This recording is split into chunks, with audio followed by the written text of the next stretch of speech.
Olá, galerinha! Hoje é dia 19 de abril, é o segundo domingo da Páscoa, estamos no tempo pascal e eu não mandei um vídeo no domingo passado, né? Como vocês talvez tenham percebido ou não, enfim. E hoje é o segundo domingo da Páscoa, do tempo da Páscoa, né? Hoje eu pretendo fazer um vídeo mais curto, tá? Os outros ficaram meio longos, né? Mas só para comentar alguns fatos, né? O que é o tempo pascal para o cristianismo? O que é o tempo pascal para os judeus? Jesus celebrava a Páscoa, né, como judeu. Jesus era judeu, não sei se vocês sabiam disso, agora vocês já sabem. Né? Os judeus celebram a Páscoa até hoje, normalmente, né?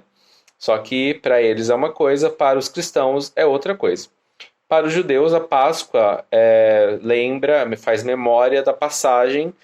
Páscoa significa passagem em hebraico, a passagem do tempo que as pessoas ficaram do deserto para a terra prometida. Né? Deus prometeu uma terra para Abraão, e aí o povo tem toda uma história e tal, não dá para contar aqui agora, que senão o vídeo vai ficar longo, como eu falei, eu queria fazer um vídeo curto. Mas, enfim, lê o Gênesis que vocês vão saber. Aí Deus prometeu essa terra, e aí o povo teve toda uma rebelião lá do Egito e tudo mais, né? Depois você entra no livro do Êxodo para ver a continuação da história, e vai continuando os livros, né? Os 5 primeiros livros da Bíblia, que você vai saber. Enfim, aí o pessoal ficou 40 anos no deserto, e aí conseguiu, depois de muita treta, chegar na Terra Prometida. Esse tempo, essa passagem, né, do deserto para a Terra Prometida é a Páscoa. Então eles celebram a Páscoa, fazendo memória a isso. Os cristãos, quando celebram a Páscoa, nós, no caso, né, eu sou cristão também, nós fazemos memória da passagem da morte para a ressurreição, da morte para a vida. Então Jesus, né, como nós vimos na Semana Santa, né, que eu falei para vocês nos vídeos anteriores, Jesus entra em Jerusalém, aí ele é entregue, morto, né, então é a morte, né, o sistema lá, os romanos matam Jesus, mas Deus vence, né, Deus sempre vence, qualquer sistema político. Então, Jesus ressuscita e nós comemoramos isso. A Páscoa dos cristãos é isso. Então, a Páscoa, né, dura o tempo de 50 dias de comemoração. Então, celebra isso. A passagem da morte para a vida, para a ressurreição. Certo? Todos nós vamos ressuscitar com Cristo. Chegou uma mensagem aqui no meu celular. Então estou tirando aqui. Mas continuando o vídeo, nós todos vamos ressuscitar com Cristo. Essa é a ideia do cristianismo. Então nós celebramos a vida. A Páscoa é o grande centro do ano litúrgico, né? Como eu falei para vocês, nós temos o ano litúrgico, que tem tempos, né, que a igreja celebra, tempos que fazem memória da vida de Jesus, digamos assim, pedaços da vida de Jesus, mas o grande centro é a Páscoa. Então a Páscoa é a referência de tudo. A Páscoa é o que dá sentido à fé do cristão, que é a ressurreição. Paulo afirma que se Jesus não ressuscitou, a fé é vã, é em vão, é vazia, não tem sentido. Então, o que dá sentido à vida do cristão é a ressurreição. Porque se essa vida terminar agora, assim, sem nada mais além dela mesma, a fé cristã não tem sentido. Essa é a ideia. Nós cremos na ressurreição. Essa vida é passageira, nós somos peregrinos aqui, nós vamos passar todos por ela, e aí nós vamos chegar ao reino dos céus na morte, após a morte, ressuscitando com Cristo. Com Cristo. Nós fomos batizados, no batismo nós morremos para uma vida velha e renascemos para a vida nova. E aí nós temos que continuar nesse caminho da vida nova até chegar no reino de Deus. E não retroceder, né? Não voltar atrás. Essa é a ideia. Nós vamos trabalhar isso aí, né? Principalmente na crisma, que é a confirmação do batismo, né? Queremos confirmar essa decisão de não voltar atrás na vida antiga, a vida vazia, a vida sem sentido, ou queremos abandonar esse caminho e seguir pela nossa própria conta, né? Nós temos que decidir isso. Então agora, eu gostaria de ler para vocês aqui os textos da liturgia da palavra de hoje, né? Da missa de hoje. Espero que vocês estejam acompanhando as missas aí por algum meio online, né? Tem diversas paróquias, catedrais e no mundo todo para vocês acompanharem. Se você falar inglês, espanhol, alemão, japonês, coreano, você pode acompanhar a missa em qualquer lugar do mundo, ou português mesmo, né? Aqui em vários lugares do Brasil você tem paróquias online aí transmitindo missa ininterruptamente o dia todo, né? 7, 10, 9 horas da manhã, 11 horas da manhã, meio-dia, é só você acompanhar no Facebook da vida, você acha aí, qualquer horário que você quiser.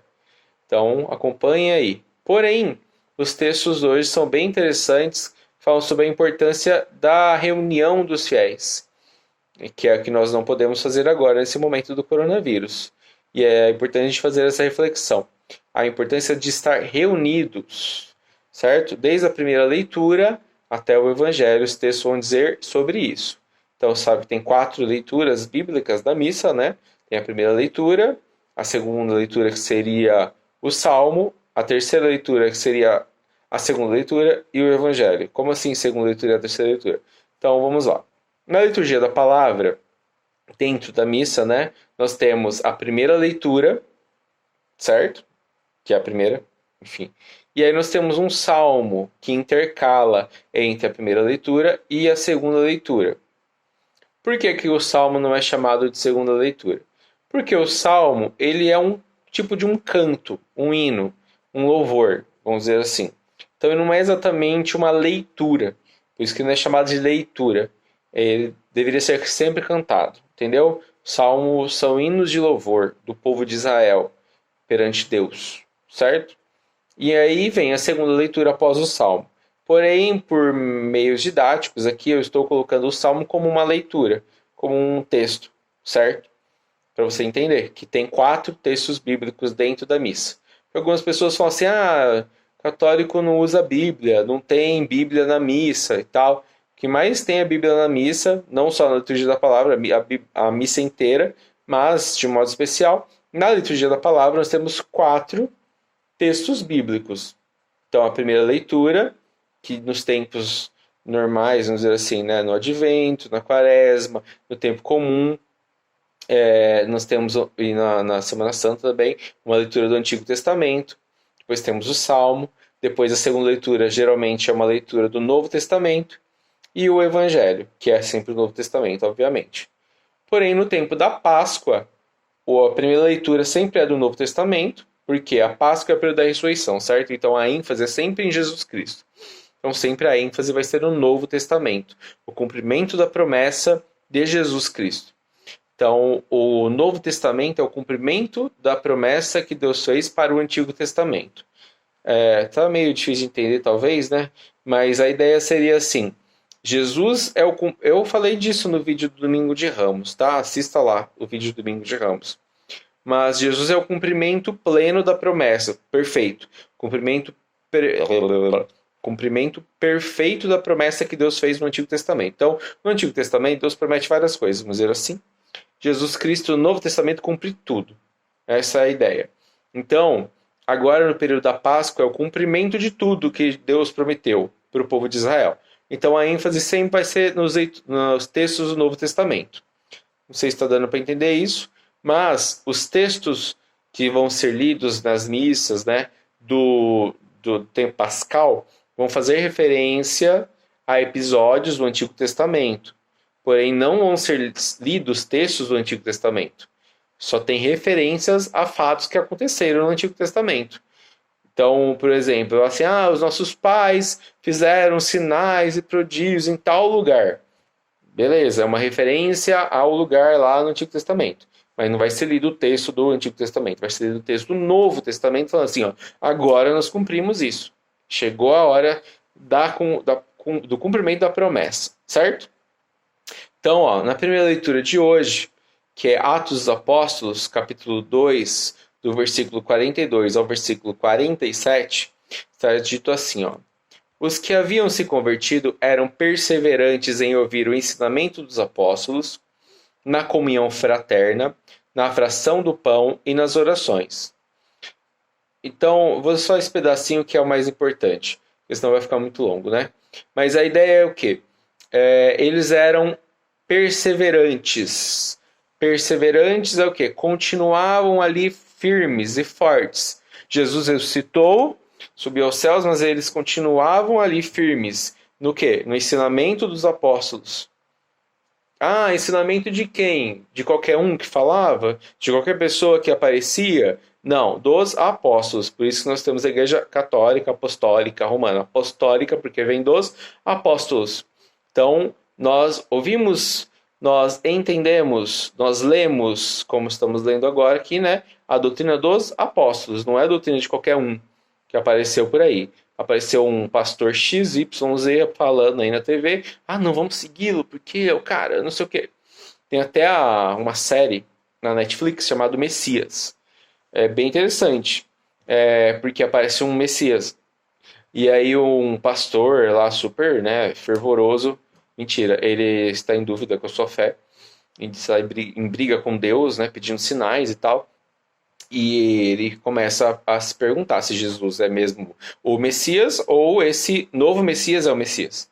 Enfim, aí ele começa a seguir esse novo Messias.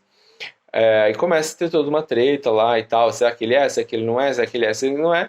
Mas a ideia é o quê? Se aparecer um novo Messias por aí, nós seguimos ou nós vamos seguir a doutrina dos apóstolos, a doutrina verdadeira que nós recebemos de Cristo e tal? Nós vamos falar disso, né? Na Igreja Católica nós temos 3 pilares, que é a Sagrada Escritura, a tradição e o magistério. A tradição, que é a doutrina dos apóstolos. Nós temos que refletir sobre isso. Não é qualquer coisa que a igreja vai pregar e vai mandar fazer. Não, nós temos a doutrina dos apóstolos. Nós temos um pilar, uma coluna a nos agarrar, certo? O ensinamento dos apóstolos, a comunhão fraterna, que é o texto está falando, né? Aqui, os Atos dos Apóstolos. A comunhão fraterna. É por isso que eu estou falando, que os textos de hoje falam muito sobre a importância da comunhão fraterna, de estar juntos, unidos. É o que nós fazemos aqui espiritualmente, né, virtualmente, não podemos estar fisicamente unidos. Mas é importante que continuemos espiritualmente unidos, né? Por isso que nós estamos falando bastante, né, os padres têm falado bastante de o que é ser igreja, né? Ser igreja não é só estar dentro das 4 paredes do templo, né, dali da igreja. Ser igreja é ser comunidade, e comunidade é estar onde nós podemos estar, mas juntos, unidos em oração espiritual, certo? Porém, um ajudando o outro, e aí vem aqui, ó, a fração do pão, porque não é só um ajudando o outro assim, não, eu vou rezar por você, eu vou falar tal coisa, não, Jesus te ama e tal, não, tem uma ação. Então nós ouvimos a doutrina, certo?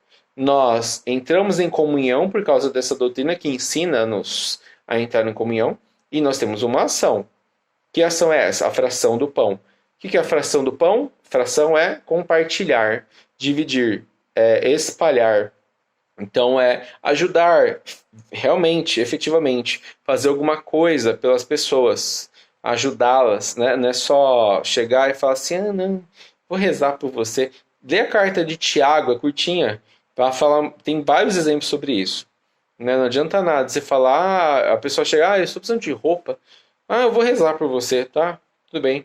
Não, se você não der a roupa para a pessoa, não adianta nada. Você tem que rezar e dar a roupa para a pessoa. Ajudá-la, né, a ter a roupa. Então, tem uma ação, certo? E as orações. Então, a oração vem depois da ação. Você pode ver que tem uma sequência. Eles eram perseverantes em ouvir o ensinamento dos apóstolos. Então, você ouve a doutrina. O que eu tenho que fazer? Vamos ouvir. Vamos entender. Da onde vem tudo isso? Aqui é a formação da Crisma, né, por exemplo. Estamos entendendo. O que é o cristianismo? Da onde vem? Porque hoje, do Globo Repórter, na comunhão fraterna. Então, essa doutrina toda vai me levar a quê? A viver melhor essa comunhão. Para quê? Para eu ter uma ação concreta, que é o quê? Ajudar as pessoas. Ser uma pessoa melhor no mundo. E aí, a partir disso, eu vou orar. Vou orar para quê? Para eu continuar sendo essa pessoa melhor, para que as outras pessoas continuem sendo pessoas melhores e assim vai. Então percebe, né? Eu só estou em um versículo, hein? Versículo 42. Perseverantes em ouvir o ensinamento dos apóstolos, comunhão fraterna, fração do pão e oração. Fora as outras partes aqui, né? Todos frequentavam o templo, partiam o pão pelas casas. Olha, ele enfatiza de novo o partir o pão. Tomavam a refeição com alegria, simplicidade de coração. Então, ó, tomavam refeição, partiam o pão. Então, é importante a gente pensar nisso. Nós estamos partindo o pão, nós estamos ajudando, nós estamos, esse tempo aí que as pessoas estão passando fome, necessidades, nós estamos presos no nosso mundinho, estamos aqui, não, eu estou bem aqui, né, na minha caminha, tal, blá, blá, blá, blá, ou eu estou realmente fazendo alguma coisa pelo próximo, né? Aí nós temos o Salmo, né, que é um hino de louvor, né, a casa de Israel agora eu diga, eterna é sua misericórdia, tal. Empurraram-me, tentaram me derrubar, mas o Senhor veio em meu auxílio. A pedra que os pedreiros rejeitaram tornou-se a pedra angular. Que maravilhas fez a nossos olhos. Esse é o dia que o Senhor fez para nós, alegremos e nele exultemos. Aí o Salmo está falando que o que foi rejeitado agora é o principal, ou seja, Jesus Cristo.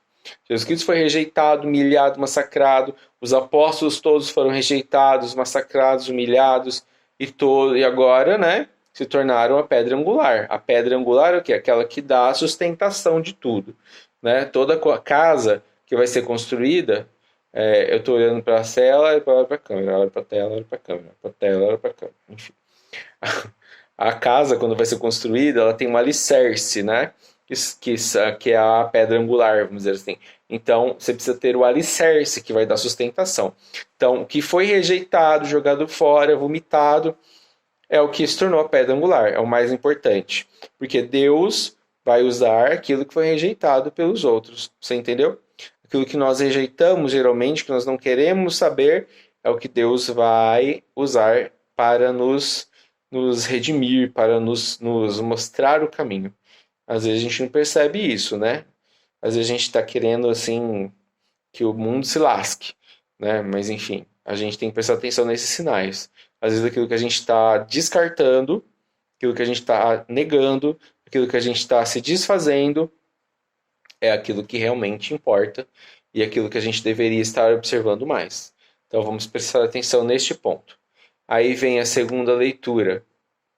A segunda leitura é de a primeira carta de Pedro, né? Aí ele vai falar sobre essa questão de Jesus Cristo, que ressuscitou dos mortos, ele fez de nós, fez nascer de novo para uma esperança viva, uma esperança incorruptível, que não se mancha nem murcha, não mancha nem murcha, que é reservada para todos nós nos céus. Né? Então nós temos que guardar isso, porque, como eu estava dizendo, né, nós somos peregrinos aqui, nós estamos de passagem neste mundo e nós devemos alcançar a vida eterna, que é o nosso produto final, vamos dizer assim, né, a nossa meta final. Isso será para vós fonte de alegria indizível e gloriosa, pois obtereis aquilo em que acreditais, a vossa salvação. Então, sem ter visto, o Senhor vai usar mais. Depois você vai ver que isso vai se repetir lá no Evangelho, que Jesus vai falar para Judas, para Tomé. Tomé não vai acreditar que Jesus apareceu, né? Mas Jesus vai falar, você viu porque você creu? Bem-aventurados, felizes os que vão acreditar sem ter visto. Né? Então, Pedro já fala aqui, ó, né? Sem ter visto o Senhor, vós o amais. A fé é exatamente isso, a necessidade é crer sem ter a necessidade de ver. É como se você já tivesse visto, entendeu? Não precisa de sinal, não precisa de milagre, não precisa de prodígio, não precisa de nada extraordinário. Às vezes a gente fica pulando de galho em galho, buscando sinal, milagre, prodígio e não sei o que, e lá, ia falar um monte de coisa que eu não vou falar. Mas enfim, o pessoal fica procurando um monte de coisa. E a fé é exatamente o contrário, é crer sem ver, é crer aquilo que nós acreditamos. Sem ver, nós amamos. É amar sem ver, sem ter prova de nada. Isso é a fé. Aí nós temos o Evangelho. O Evangelho, eu vou ler todo, tá? O Evangelho, por favor. Pelo menos o Evangelho, né, gente? O Evangelho é do Evangelho de João, capítulo 20, do versículo 19 a 31. Versículo 19 ao 31. Essa aqui é muito interessante, gente. A importância da vida em comunidade. Porque o Tomé, vocês vão ver aqui no texto, Tomé não estava com eles. Isso ele não viu o Senhor. Ao anoitecer daquele dia, o primeiro dia da semana, estando fechadas as portas por medo dos judeus, os discípulos, estando fechadas as portas, o lugar onde os discípulos se encontravam, Jesus entrou e, pondo-se no meio deles, disse: a paz esteja convosco. Depois dessas palavras, mostrou-lhes as mãos e o lado, onde enfiou a lança lá, né? A mão é onde pregou na cruz, tá, gente? Essa que é a ideia. Então os discípulos se alegraram por verem o Senhor. Novamente disse Jesus: a paz esteja convosco. Como o Pai me enviou, também eu vos envio. E depois de ter dito isso, soprou sobre eles, que soprar em hebraico, né, o sopro, é o espírito. Ruá, em hebraico é o espírito, né, o sopro, por isso que é meio redundante em grego, seria, ele soprou o espírito, que em hebraico seria a mesma coisa.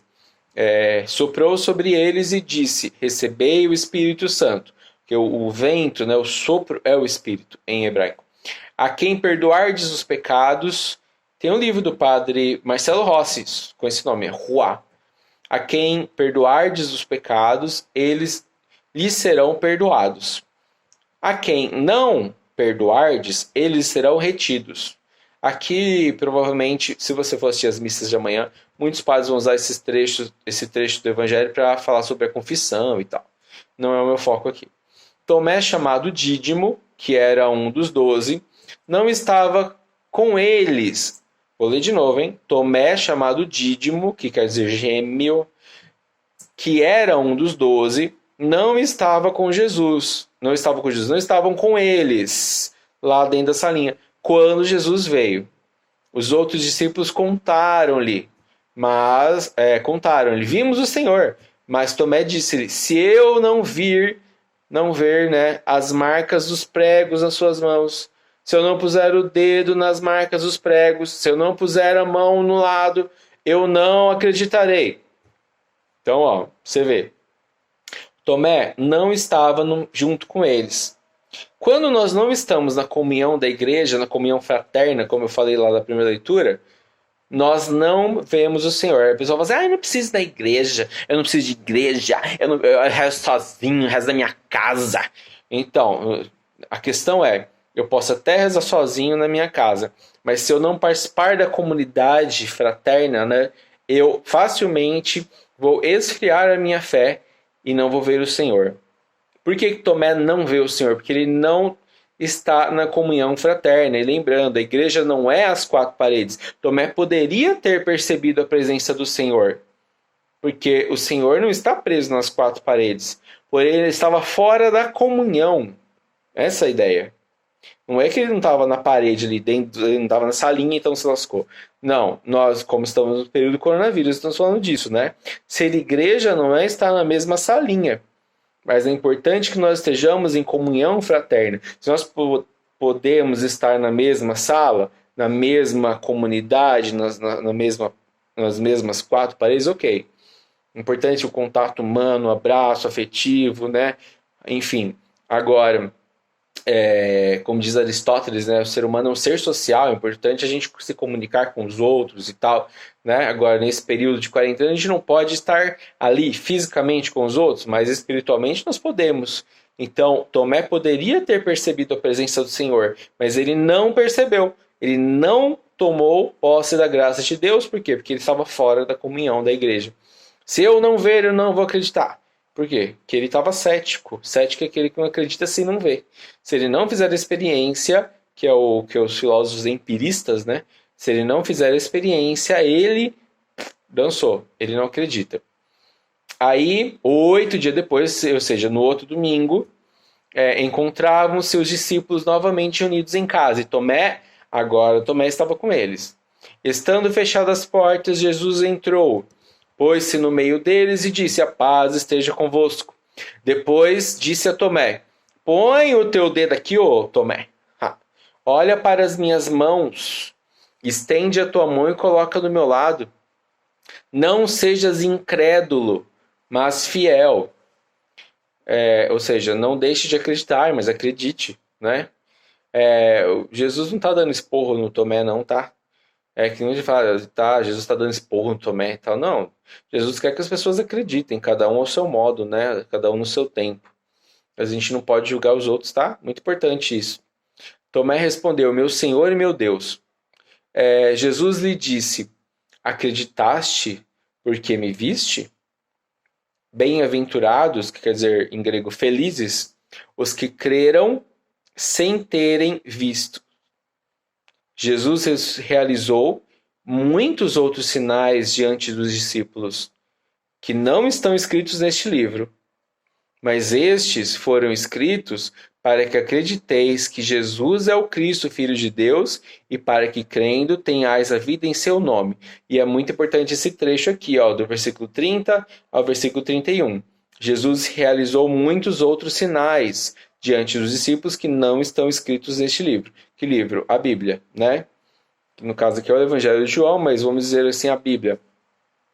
Tem uma máxima da teologia que é assim, a verdade está na Bíblia, mas não é toda a verdade que está na Bíblia. Por isso que na Igreja Católica, como eu disse anteriormente aqui no início do vídeo, tem 3 pilares, 3 campos, 3 colunas de sustentação. A Sagrada Escritura, a tradição e o magistério. Então, Jesus realizou muitos sinais que não estão escritos. Então, a verdade está na Bíblia, mas não é toda a verdade que está na Bíblia. Por isso que na Igreja Católica tem esse tripé, né, que é as 3 colunas de sustentação, que é a Sagrada Escritura, a tradição e o magistério. Então, lá no começo do vídeo eu falei, né, a tradição é a doutrina dos apóstolos, né, que nós ouvimos aí, nós vamos recebendo de geração em geração, né, da sucessão apostólica e tal, dos bispos, né, do Papa e tal, e a Sagrada Escritura. Por que na igreja não tem só um pilar, a Sagrada Escritura? Porque não é toda a verdade que está na Bíblia. Aqui no próprio Evangelho já está escrito isso. Jesus realizou muitos outros sinais diante dos discípulos que não estão escritos neste livro, mas estes foram escritos para que acrediteis que Jesus Cristo é o Filho de Deus e para que, crendo, tenhais vida em seu nome. Então, estes foram escritos. E os outros que não foram escritos? Onde que nós vamos saber? Da tradição.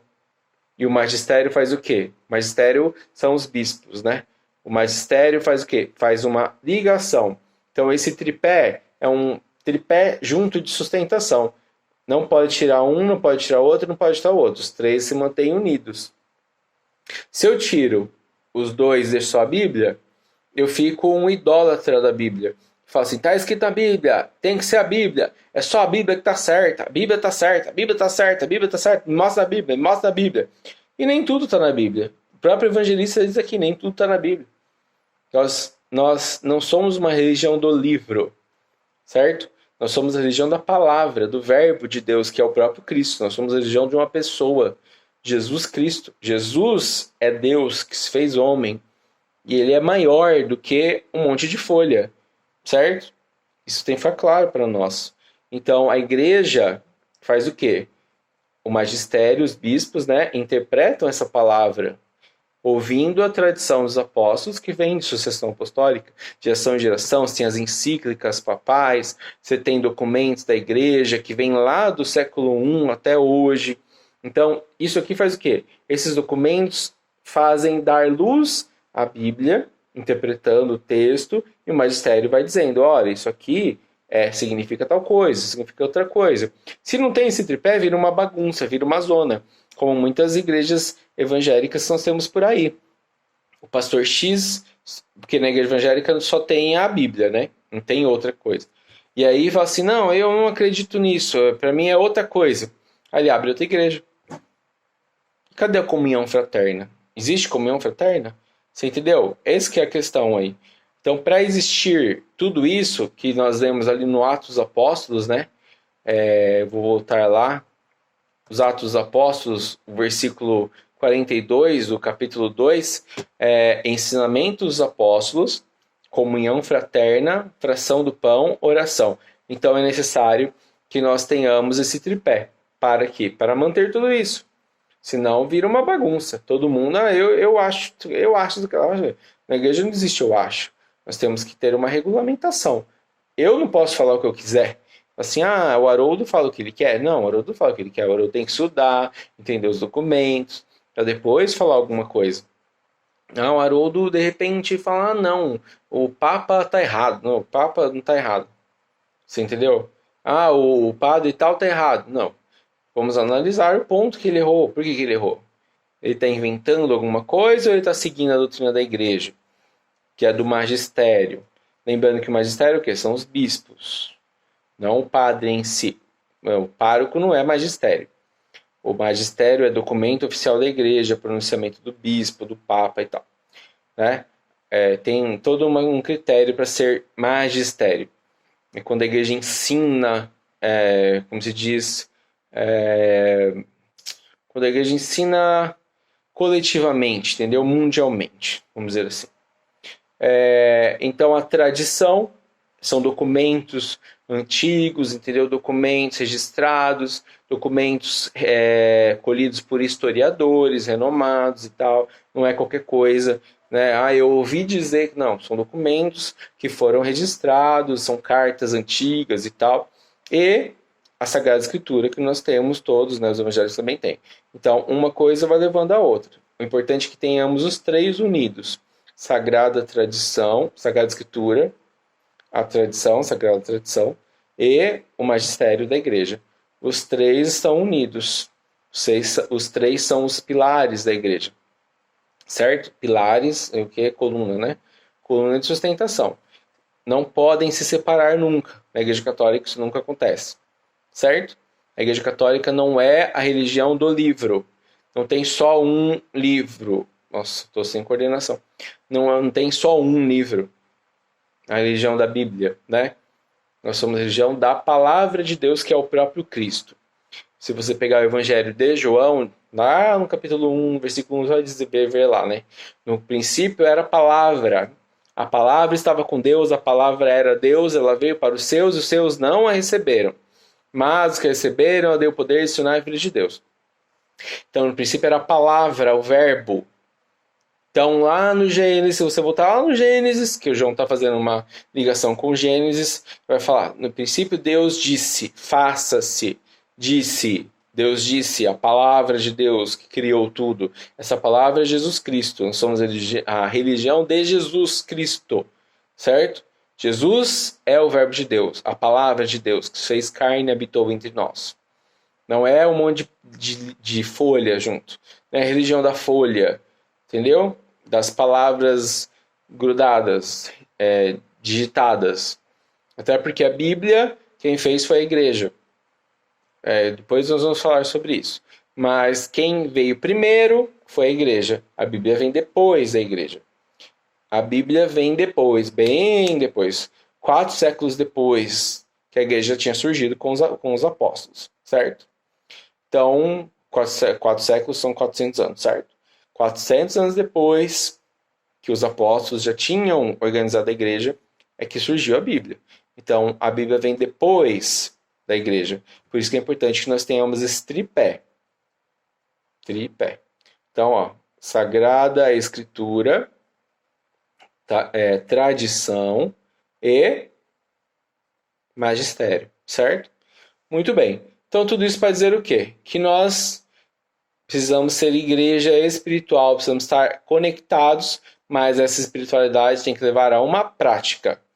Eles eram fiéis aos ensinamentos dos apóstolos, viviam a comunhão fraterna, mas fazer o quê? A fração do pão. E essa fração do pão levava à oração, né? A oração só tem sentido quando a gente age, atua. Se nós temos uma fé viva, ela se mostra em obras. Se a nossa fé é em vão, ela é morta, ela é sem obra nenhuma, não tem efeito, né? Enfim. Ok, então é isso, gente. Muito obrigado. Não sei se eu perdi alguma coisa, espero que sim. Sejam felizes e tenham um ótimo domingo.